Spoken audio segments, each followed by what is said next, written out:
On Saturday morning, October 25, 1980, the serene University of South Alabama campus was shattered by a discovery that defied belief.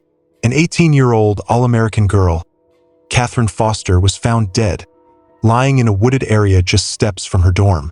She looked as if she had simply walked out there and laid down, but 2 gunshot wounds to the back of her head screamed a different story. Execution. What her friends and family found next would haunt a community for decades.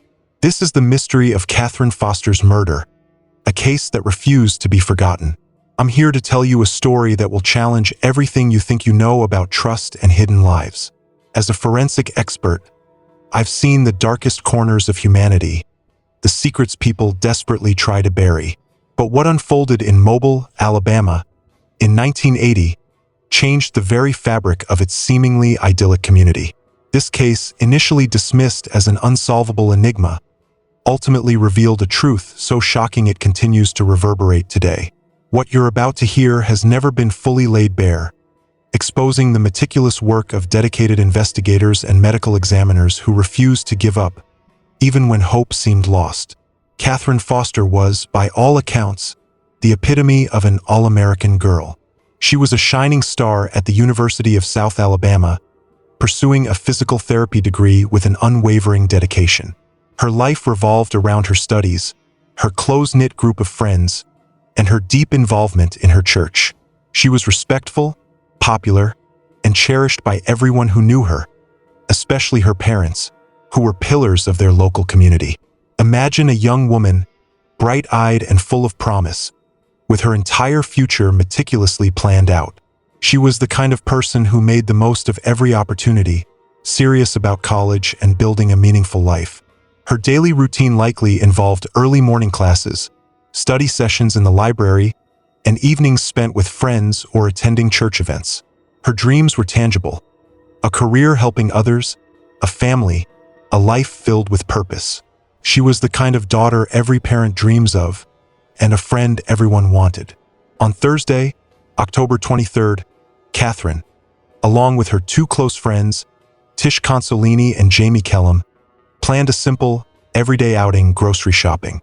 It was a mundane task, a small piece of their independent college lives. Katherine, ever diligent, realized she'd forgotten something important back in her dorm.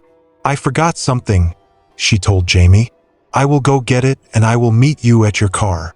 It was a fleeting moment, an innocent decision, but Katherine had no idea that this seemingly trivial choice would seal her fate, leading her down a path from which she would never return. The hours that followed Katherine's disappearance initially seemed unremarkable. Jamie, waiting in her car, wasn't immediately concerned. This was campus life after all: casual encounters, unexpected detours, the ebb and flow of student activity. In 1980, there were no cell phones, no instant texts to confirm whereabouts. You simply went with the flow, assuming your friend had run into someone or changed plans. But what happened next was far from normal. As the day progressed, a subtle unease began to creep in. Katherine was a highly responsible, straight-A student. She was meticulous about her schedule. And then, she missed her 2 p.m. class, a class she shared with Tish. Suddenly, that initial nonchalance morphed into genuine worry. Tish, her closest friend, tried to reach her, her concern growing with each unanswered attempt. She finally called Mr. and Mrs. Foster, Katherine's parents, hoping against hope that Katherine had simply gone home. But the parents had no news. The sense of worry tightened its grip. A missing person report was filed, though not immediately, due to the standard 24-hour waiting period. This delay would later become a critical point of confusion for investigators, especially concerning the elusive time of death. The campus, once a haven of academic pursuit, was now a place of whispered anxieties. Students and staff, including the Mobile police and campus government, mobilized for a walkover, a desperate search that started near Katherine's dorm and expanded outwards. They combed the areas she frequented, their hopes dwindling with every passing hour. But what they were about to find would turn their world upside down. The search intensified, pushing into the dense wooded area just a few hundred yards from the dorms. Then, approximately 150 feet from the paved road, one of the participants saw something ahead. As they drew closer, the horrifying truth emerged. It was a body, one of Katherine's friends, overwhelmed with grief and disbelief, immediately identified her. "This is Katherine." The scene was chillingly surreal. Katherine lay on her back, seemingly peaceful, as if she had simply walked into the woods and laid down to rest. But the reality was far more brutal. Dr. Gary Cumberland, then doing his fellowship in forensics, and his supervisor, Dr. Leroy Riddick, took the lead on the case. Dr. Riddick, a stickler for forensic integrity, emphasized a crucial principle: absolutely do not touch the body. This ensured the preservation of vital evidence. It was immediately obvious. Katherine had suffered 2 gunshot wounds to her head. One was an indeterminate range wound, meaning the gun was fired from a distance, leaving no telltale powder stippling. The second, however, was a closer range, almost contact wound. This wasn't a random act of violence. This wasn't a robbery. This was something far more calculated. This appeared to be a professional hit job. Katherine's story of innocence clashed violently with the brutality of her death. Everyone described her as a fine Christian person, not involved in anything that would put her in such a position. The baffling question echoed: why? An 18-year-old female, pursuing her dreams at college, now lying dead just steps from her dorm. What could possibly be the motive for such an execution-style killing? This crime wasn't impulsive. It screamed of a deeper, darker story. As the medical examiners began their grim work, a critical piece of the puzzle emerged. The entrance wounds were both in the back of her head. But there was more. The initial bullet caused swelling in her brain, indicating that her heart was still beating, still pumping blood, before the second bullet was fired. This meant there was a time interval between the 2 shots. To Dr. Cumberland, this was an immediate indicator of overkill. Most people don't survive the first gunshot. This pointed to something deeper, something far more personal. To him, it generally rings of some intimacy or some familiarity between the victim and the deceased. This was the first crucial clue as to where investigators should be looking for a suspect. What do you think of that observation? Does overkill suggest a personal connection to you? Let me know your thoughts in the comments. The initial phase of the investigation plunged detectives into a vortex of confusion and false leads. All reports painted Katherine as a perfect student, a perfect daughter. She was not involved in any at-risk behavior, no drug dealing, nothing that could explain such a violent end. The medical examiners, following their strict protocols, ran toxicology tests on Katherine, a standard procedure. But the results were baffling. Her toxicology screen was completely negative. No alcohol, no drugs of abuse. This meant she had her wits about her when this occurred, ruling out any scenarios involving incapacitation by substances. Police interviewed Katherine's family and friends, searching for any hint of conflict or animosity. Her parents were adamant. Katherine was the last person anyone would hate. Her friends, Tish and Jamie, were equally bewildered, describing a pretty innocent life, devoid of any criminal contacts. They were worried and overwhelmed, but offered no leads that could point to a professional hitman. The absence of any signs of a struggle or sexual assault further deepened the mystery. Her clothing was not in disarray. There was no evidence of a violent altercation. The crime seemed motiveless. One of the most confusing, one of the most frustrating things about it was to try to figure a motive, stated Detective Williams. But investigators were missing something crucial. The core mystery revolved around the time of death. The official missing report wasn't filed until Friday, 24 hours after she was last seen. Dr. Riddick initially estimated Katherine's time of death based on rigor mortis, body temperature, and insect activity, putting it within an 8 to 20-hour window from the time her body was found on Saturday morning. This meant she was likely killed sometime between Friday morning and Saturday morning. But then the perplexing question remained. Where had she been since Thursday, when Jamie last saw her? The detectives began a meticulous process of establishing a timeline for everyone involved. Tish Consolini had a solid alibi, with witnesses confirming her whereabouts. Jamie Kellum's movements were also accounted for from the time Katherine went missing until her body was found. as she had gone to Pascagoula to stay with her family. Both were initially ruled out. So, the investigators' attention turned to Katherine's love life. In about half of all murder cases involving women, the primary suspect is a romantic partner. Katherine had a long-term boyfriend, Tom, her high school and college sweetheart. But a recent incident at Mardi Gras, where Katherine saw Tom kiss another girl, raised a red flag. Detective Williams looked into Tom's activities and found a critical 6-hour period between Friday night and Saturday morning when his whereabouts were unaccounted for. During this exact time frame, a young lady living on campus, who suffered from severe asthma, had a severe attack at approximately 2 a.m. Saturday morning. She immediately opened her window and heard what she thought were 2 gunshots. Police pressed Tom, but he maintained he was alone. Faced with a lack of a concrete alibi, Tom was offered a polygraph test. He failed. This seemed like the breakthrough. There was nothing else beyond the fact that he must have done it because he was the boyfriend. But Dr. Cumberland, upon reviewing the polygraph report, had a different interpretation. Tom's genuine feelings for Katherine, his distress, might have caused him to fail. Could it be true?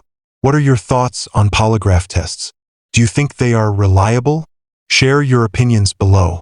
But the evidence told a different story. Investigators then received a startling lead from the public.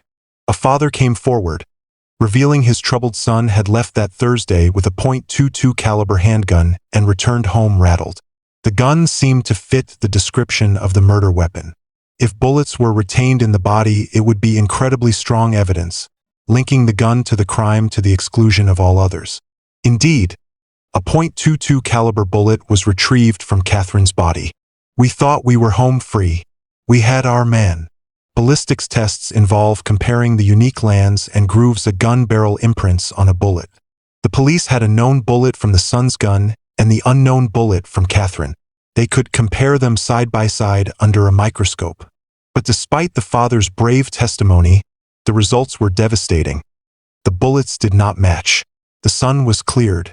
Another dead end. Not being able to reach a firm belief and being able to prove what had happened was so frustrating and disappointing. The focus shifted to the campus itself. Who had unnoticed access to the dorms? Employees. They found one with a highly suspicious past. A maintenance man, a National Guardsman, who in 1979 had tried to abduct a medical student, shooting her with an M16 when she resisted. How was he hired? It spoke to the innocence of Mobile at the time. This man became a prime suspect. The theory emerged. Katherine had been kidnapped, held against her will. The maintenance man seemed to fit. Detectives turned to the medical examiners for any signs of restraint. But Katherine's body showed no external signs of being handcuffed or bound. The clean clothing she was found in also contradicted the idea of a prolonged, nude captivity, as some theories suggested. And critically, there was no evidence of sexual assault, the motive for the maintenance man's previous abduction attempt. His employment records also provided an alibi for most of the crucial hours from Thursday to Saturday morning. Another lead withered on the vine. For 3 years, Katherine's case went cold. Regardless of what road we went down, then it ended up being a dead end. If you're a human being with any feelings at all, you want to solve that case. What do you think sustained these investigators over decades of dead ends? 3 years later, a mysterious fatality gave detectives an unexpected break. A security guard employed by the University of South Alabama at the time of Katherine's murder, Michael Maris, died almost 3 years to the day after Katherine was killed. His body, found decomposing in his house after he failed to show up for work, was sent for autopsy. There was no evidence of trauma, leading investigators to suspect an overdose or poison. Toxicology tests were ordered, but what they found at his house was truly unsettling. Among his belongings, police discovered a copy of Katherine's autopsy report, filled with Michael Maris's handwritten notes in the margins, comments about the findings. This, coupled with a fenced-off area in his house containing a mattress, sheets, and a pillow, a setup that kind of fit the theory of Katherine being held captive, and a collection of pornography and sex dolls, led detectives to believe they had their killer. The assumption was Maris had a terribly guilty conscience and committed suicide. Dr. Cumberland's autopsy confirmed suicide by overdose of medication. We thought we found our man. He's killed her. He feels guilty about it. He knows he's going to get caught. He's committed suicide. But once again, the truth was far more disturbing. Detective Williams checked Maris's timesheet. He was on duty Thursday night, working 8 hours. He was also on duty Friday night and, critically, was in the presence of a second security guard at 2 a.m. Saturday morning, when the reported gunshots were heard. Maris could not have been the killer. His shrine to Katherine Foster and his obsession with the case stemmed from a different kind of troubled mind. Maris had repeatedly applied to police departments but was rejected due to failing psychological tests. He hoped that, by solving the biggest case in the area, he would finally be hired. The holding cage in his apartment? It was used to seclude his grandfather, who suffered from dementia and would wander off. Maris was deeply troubled, with a family history of suicide, but he was not Katherine's killer. We thought we had it and we didn't, and so it was back to the drawing board and back to square one. The case of Katherine Foster became legendary, a cold case that haunted generations of homicide detectives. For 20 years, no breaks, no leads. Yet, the community, the police, and the media never forgot. Then, a local reporter, Amy Greer, decided to revisit the case with a new, longer format. It was a long shot, but a desperate hope that it might jog memories, or even a sense of guilt. A few days after the program aired, detectives received a tip that would finally blow the case wide open. A mysterious man named Ricky came forward. One of his employees had confessed to him that she had killed someone on campus back in 1980. This employee, who Ricky met at an AA meeting, had to convince him of her story, going to the local library and printing out old news articles about Katherine's murder. "This is the girl that I killed. I'm telling you the truth." As part of their 12-step program, they were encouraged to make amends to those they had wronged, and for the deceased, this meant writing a letter. When investigators asked for the woman's name, they were shocked. Jamie Letson. The only name close in the original file was Jamie Kellum. It was the same person. She had since married and changed her last name. During the initial investigation, Jamie had been completely cleared. Police were skeptical.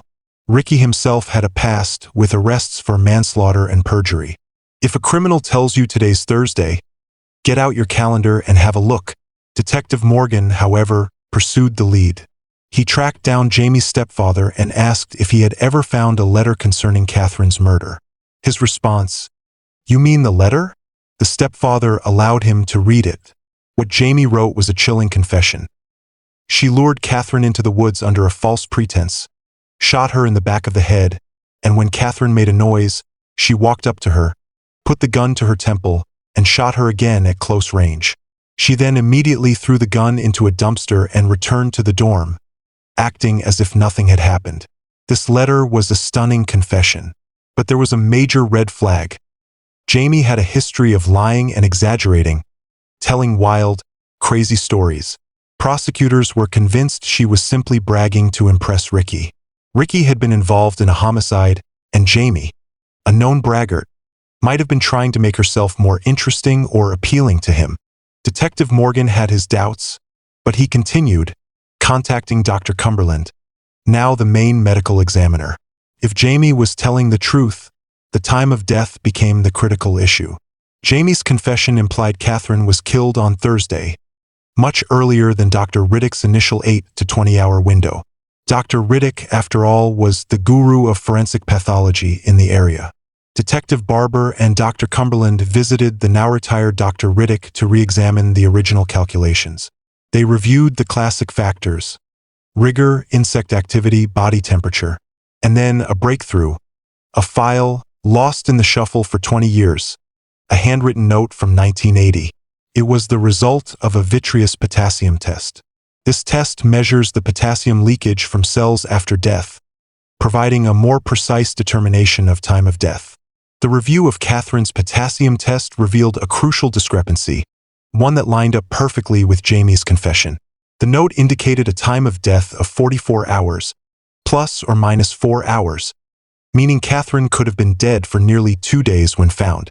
Dr. Riddick, with honesty and humility, admitted, "I made an error here."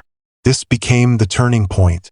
The original finding of the timing of Catherine's death was changed. The window was much, much larger. Jamie could be her killer. But because so many years had passed, investigators needed new scientific backing. They turned to the University of Tennessee Knoxville's Body Farm, a unique facility where bodies are studied in various environmental conditions to understand decomposition. They set up a scenario mirroring Catherine's, leaving a body in a forested area for 48 hours. The results were astounding. Because of the wind, blowflies didn't get access to the body as quickly as usual, meaning insect activity wouldn't be a reliable indicator of prolonged time at that particular location. This confirmed that Catherine's body could have been out in those woods for 48 hours. It took physically looking at a body in the woods to confirm the possibility. The final piece of the puzzle: the gunshots heard on Saturday night. The young lady in the dorm heard them, but 2 security officers on duty reported hearing what they thought were fireworks, a common occurrence. The 2 a.m. gunshots were dismissed. With the scientific evidence now aligning with Jamie's confession, police confirmed Jamie's account was true. Detective Morgan, after years in homicide, was shocked beyond belief. The boogeyman, the stranger from the darkness, was a myth.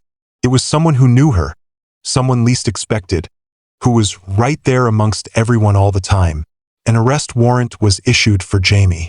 They found her at a halfway house. She was literally standing right by the driveway. Detective Morgan walked up, confirmed her identity, and arrested her.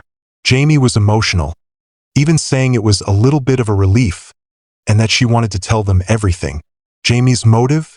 It was rooted in an obsessive, pathological fixation on Catherine's boyfriend, Tom, one of the original suspects. Jamie had portrayed Tom as her own boyfriend to her family, even showing them pictures. Her life was characterized by an over-the-top obsession with everything she did, taking things to extremes. On January 16, 2010, nearly 30 years after the murder, Jamie Kellum was convicted and sentenced to life in prison. The investigation proved she did it, the science proved she did it. It was more than enough for the jury. For Katherine Foster's family, who had carried the weight of her loss for decades, there was finally an answer, a sense of justice served. The diligence of the medical examiner, the meticulous scientific work, and the unwavering dedication of detectives ultimately brought peace to a family tormented by an unsolved mystery. This story of hidden obsession and ultimate betrayal is a stark reminder that sometimes the most shocking truths lie in the places we least expect. What other long cold cases do you think could be solved with new scientific advancements? Let us know in the comments below.